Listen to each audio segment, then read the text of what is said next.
Reflection on the Cross by Mary, Mother of Jesus.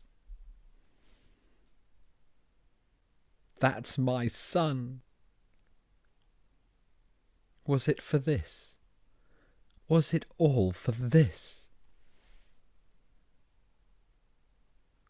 When first the angel came and said I was to have a child, a boy, and he was to be called Son of the Most High, he also said you would be great and sit on David's throne, and your kingdom would never end.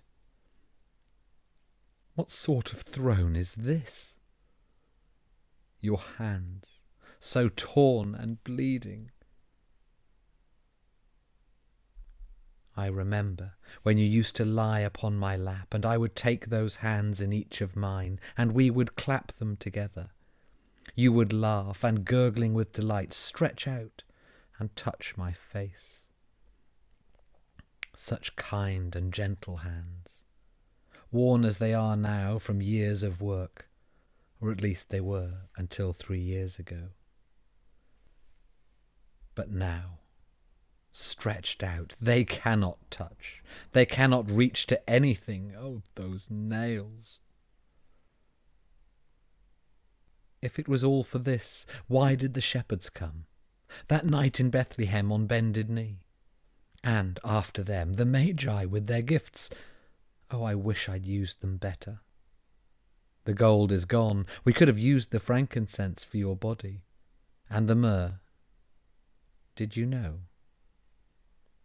It wasn't easy, you know, being your mother. It wasn't easy, the glances, the whispers, the silent stares. But Joseph and our faith, they held us together. And when he died, you cared for me. We were never rich, but we were never in want. And so I was happy. At least I was, until 3 years ago. Ever since that day in the temple, there was this sense that you knew of some other path, that you had to be about your Father's business, as you put it. And then you were gone. I realize now the date of the change, that day in Cana at the wedding. When the wine was gone, I thought of you. I knew that you would know what to do. I'd so come to depend on you. But the look in your eyes, that flash of anger, woman, my hour has not yet come. You knew. Were you afraid to tell me of his plan? I suppose every mother thinks that her son is always her little boy, however much he grows. But it was more than that. I realized then that you were no more mine than anyone else's, for you belong to no one, and yet you belong to everyone. But even then, it was not your time. Is this why you were born? Or has something gone terribly, terribly wrong? It was all right in the beginning, you know, watching you perform miracles and hearing you talk. I was proud to follow you as you started your ministry. But then you hurt me, and I still don't know why. Who is my mother, and who is my brother? I am your mother, and you are my son. I've heard you teach many things that I did not teach you, seen you do things that I know not how, and all along I have heard deep within me the voice of Simeon.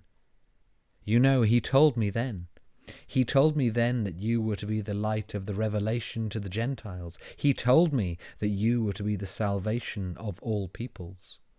He told me that you were to be the glory of all Israel. But he also told me that my soul would be pierced by a sword, and as your body was pierced, so my soul was pierced. This was what he meant. Yes, you were born for this. This is how it was meant to be. But it does all seem like such a waste, and I do not understand. And for it all, despite it all, All I can say as I look upon this terrible scene is, that's my son.